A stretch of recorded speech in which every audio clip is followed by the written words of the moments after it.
औज़ुबिल्लाहिमिनश्शैतानिर्रजीम बिस्मिल्लाहिर्रहमानिर्रहीम। प्यारे भाईओ, अल्लाह तला की तौफीक दे नाल अल्हम्दुलिल्लाह असी बुनीर के करीब पहुँच गए हैं। रात का सफ़र शुरू किया है ते अल्लाह जानदा है असी एक बस्ती के करीब तो गुजर रहे सा, मुआजना ते कर रहे सा कि आया वो जरा रेला आया सलाबी पत्थर का, उसकी की कंडीशन होएगी।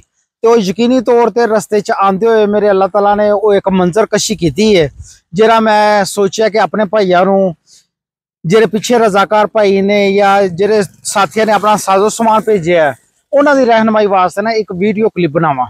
तुम देख सकते हो मेरे इस साइड से पत्थर ते फिर पहाड़ ते नीचे बस्ती, और बिल्कुल ही इस तरह जिथे असी खड़े हैं मेरी सज्जी साइड से पत्थर पहाड़ जेरे बड़े बड़े वड्डे पत्थर ने, इस तरह ही थले वो बुनीर की वादी सी। यकीनी तौर पर इस तरह ही वो पानी का रेला आया जरा बड़े वड्डे पत्थर बहा के ते बस्ती मलियामेट करती।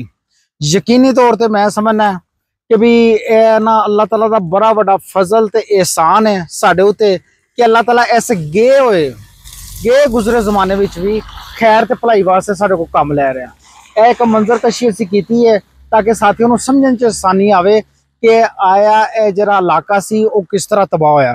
ते जिन्ने फोत हो गए ने अल्लाह तला सब दी मगफरत फरमाए, लोहा नूं सब्र जमील अता करे।